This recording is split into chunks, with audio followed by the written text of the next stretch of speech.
Bonjour à tous, Jean-Baptiste de Mazelen Partners. Donc aujourd'hui dans ce tutoriel gratuit, je vais vous montrer une coupe courte mais moderne qui s'appelle Boyish.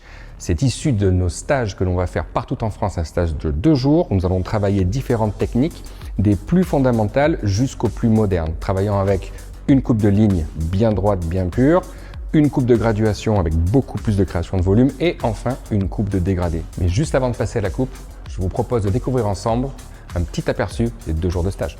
Prête à faire passer vos compétences de coupe au niveau supérieur? Découvrez Precision Cutting, la formation disponible partout en France. Aux côtés de Jean-Baptiste Mazella, expert reconnu pour sa pédagogie et ses techniques ultra précises, vivez une expérience immersive de 2 jours 100% pratique. Maîtrisez les volumes, les différentes techniques de géométrie et redécouvrez les fondations avec une approche totalement innovante. Precision Cutting, c'est la promesse d'une transformation radicale dans votre approche de la coupe. Inscrivez-vous dès maintenant et choisissez votre session sur L'Oréal Access. Toutes les infos pour s'inscrire à ce stage sont dans le lien en description. Sans plus attendre, je vous laisse découvrir la coupe Boyish.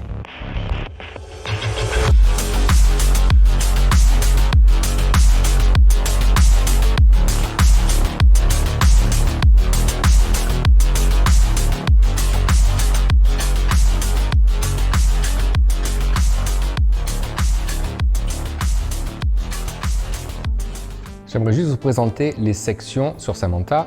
Donc on a une section en forme de U ou une section fer à cheval sur le dessus.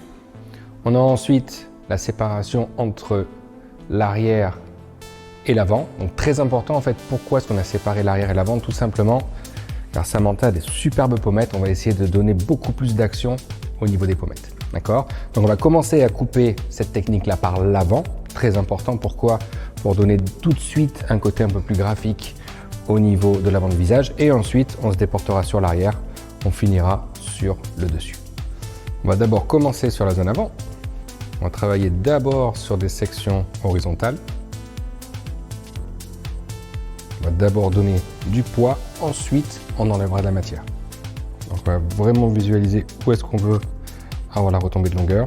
On peut bien sûr adapter beaucoup plus long, beaucoup plus court.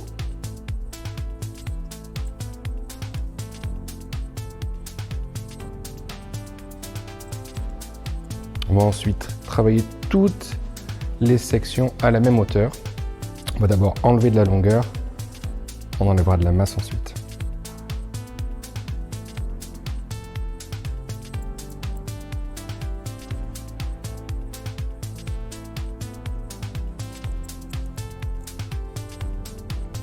Beaucoup de tension, c'est important. J'utilise le côté fin de mon peigne pour avoir le plus de tension possible et juste un tout petit peu d'élévation avec les doigts. Vous voyez comment en fait le positionnement de la mèche juste se positionne sur la pommette.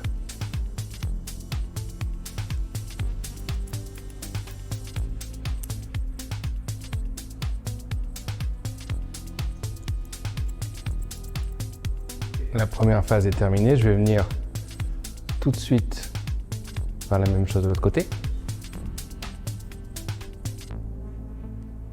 La différence entre couper le côté droit et le côté gauche, c'est que du côté gauche, on va de l'intérieur à l'extérieur, alors que du côté droit, de l'extérieur à l'intérieur. Donc il faut faire très attention pour ne pas avoir un décalage au niveau des longueurs. Donc, je vais couper exprès un tout petit peu plus long.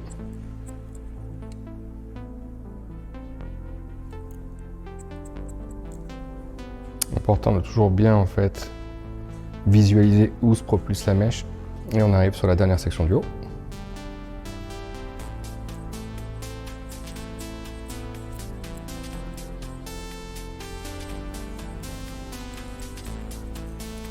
Une fois la symétrie des 2 côtés effectuée, on va maintenant passer à enlever de la matière. Donc on va dégrader.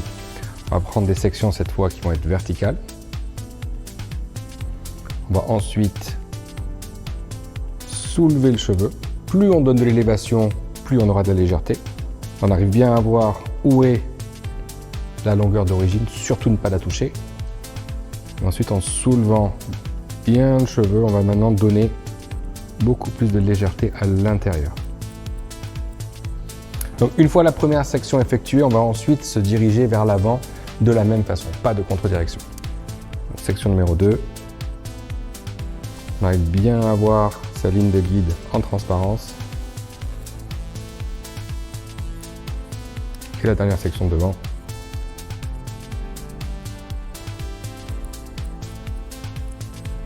Donc ça nous garde toute la ligne extérieure, mais beaucoup plus de mouvement et de texture sur le dessus. Petite vérification, maintenant on soulève tout vers le haut. Je viens donc de terminer le premier côté, on va faire la même chose du côté opposé. Une fois les deux côtés terminés, on va ensuite commencer à couper l'arrière. Très important, ici, on va travailler avec une énorme base de cheveux, il y a beaucoup de densité au niveau de l'implantation, donc on va la séparer en deux. Donc je commence avec une belle section centrale verticale. Très important ici, où se situe l'occipital. Crucial par rapport à trouver sa ligne de coupe. Donc ici on voit en fait la forme de la tête remonte, elle est au plus haut et ensuite elle redescend. Donc il va falloir qu'on crée une compensation de poids et de longueur à ce niveau-là. Donc on va monter juste au-dessus de l'occipital. L'arrière sera complètement disconnecté de l'avant, donc peu importe si on a des sections qui se touchent ou pas à ce niveau-là, ce n'est pas un problème. On aura en fait comme un mélange de longueur, même s'il y a des différences, qui sera très très doux à la fin avec beaucoup de texture.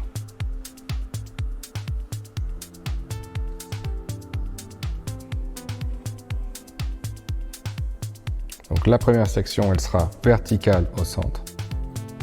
Très important de ne pas trop avoir la tête penchée, c'est difficile sinon de calculer son angle. Je vais remonter un tout petit peu la tête. Là on voit bien en fait le contrebas de la forme de la tête qui est très plat. C'est exactement ici, il faut créer un tout petit peu plus de matière. Donc je me positionne sur le côté, très important pour bien voir mon angle. Je ne vais pas être trop bas pour ne pas créer trop de masse, je veux juste élever un petit peu l'arrière. Avoir un effet boule qui est beaucoup plus au niveau de la couronne qu'au niveau de l'occipital.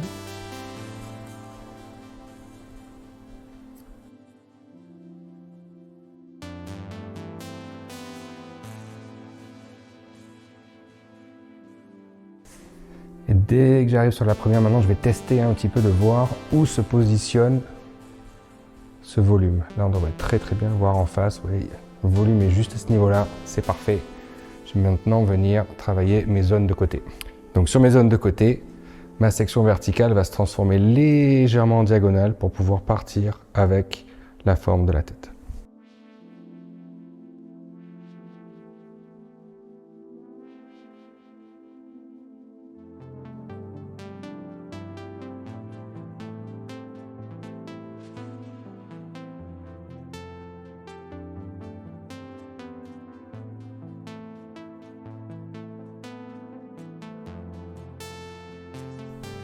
Donc, très important, une fois qu'on arrive sur les côtés extérieurs, de ne pas trop ramener en arrière. Essayez quand même de garder une belle forme qui suit la forme de la tête.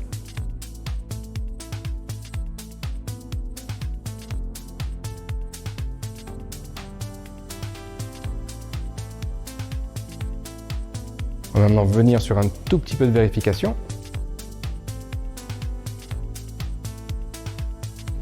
Parfait, donc on arrive bien à voir ici la différence de longueur que l'on a entre les parties avant et la partie arrière. On arrive vraiment bien à voir ici l'inclinaison naturellement qu'on a avec l'angle de notre coupe plus la forme de la tête. Maintenant, on va se déplacer sur la dernière section de l'arrière qui est sur le dessus. Donc on va repartir sur une section centrale verticale au milieu. On va très légèrement pencher la tête en avant, très léger. Là maintenant, l'idée c'est de compenser en fait le plat ici au niveau de l'arrière. Donc il va falloir qu'on revienne avec une très légère inclinaison de sa mèche pour pouvoir donner plus de volume et de poids. Oui, je vois exactement mon guide ici. Et ensuite, je ramène vers l'arrière.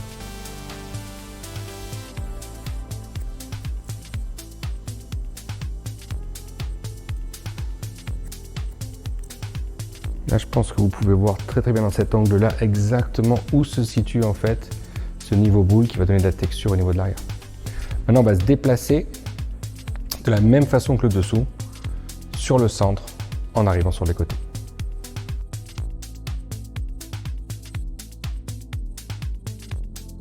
Toujours bien garder sa ligne de guide en transparence.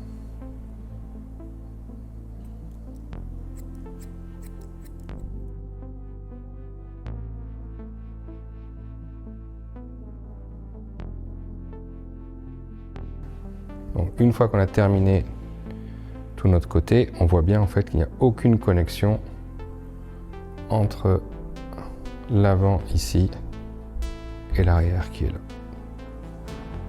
Une fois les deux côtés et l'arrière terminés, il est essentiel de sécher les cheveux avant de partir sur la zone du dessus.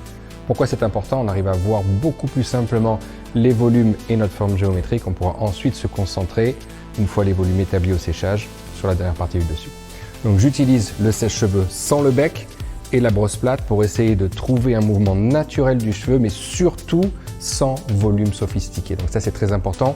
Si on attaque directement avec la brosse ronde, on crée trop de volume au niveau de la racine. Donc on va commencer à sécher sur la partie basse de la nuque en remontant jusqu'à la partie haute. Ensuite, on prendra de chaque côté. Très important en fait de faire par section.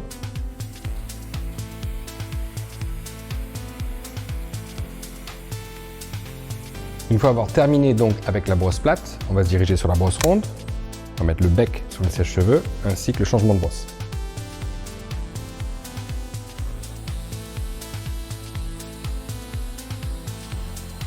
Je vous laisse maintenant observer les volumes une fois le séchage terminé. On arrive vraiment à voir le volume magnifique qu'on a au niveau de la couronne et ce très beau mouvement au niveau de la pommette. Maintenant, on va accéder à la dernière section qui est la section du dessus. Donc très important, maintenant ça va être le choix de la longueur. L'idée maintenant c'est de créer une connexion de l'arrière à l'avant. Donc on a un choix, on peut aller sur du beaucoup plus court devant ou du beaucoup plus long. Moi je vais rester sur quelque chose qui est assez doux, assez léger pour vraiment créer cette illusion boyish au niveau de la coupe.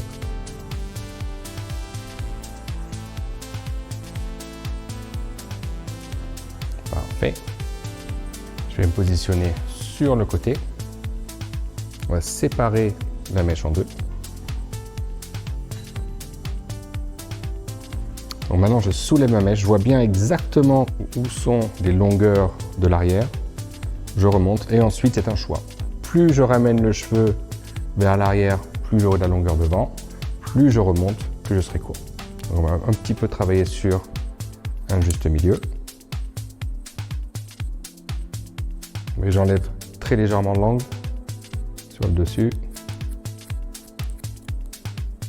et je me déporte vers l'avant. Donc utilisation du côté fin du peigne pour vraiment avoir le maximum de tension possible au niveau du cheveu.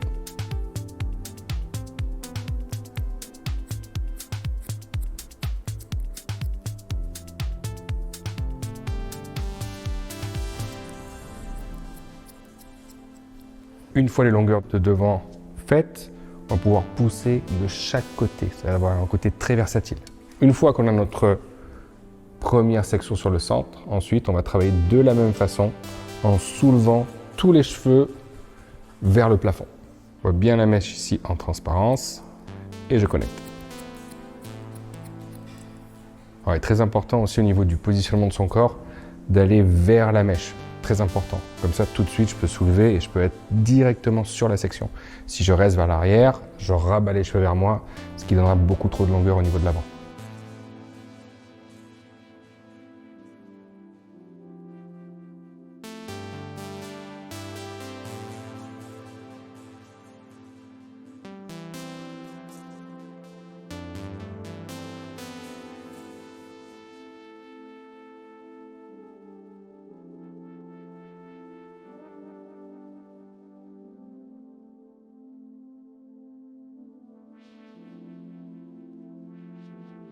Une fois maintenant le dessus coupé, je reprends mon sèche-cheveux et ma brosse plate.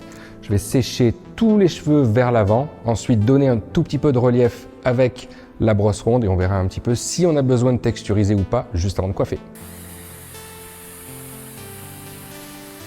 Une fois la coupe pratiquement terminée, on a une option de donner un petit peu plus de rigidité à sa ligne ou alors donner une illustration à sa coupe. Ici, c'est ce qu'on va faire en travaillant sur le côté pour donner un peu plus de géométrie au niveau de la nuque, mais surtout par rapport à votre cliente, ça donnera un effet de cheveux qui repoussent beaucoup moins rapidement et c'est beaucoup plus simple à coiffer.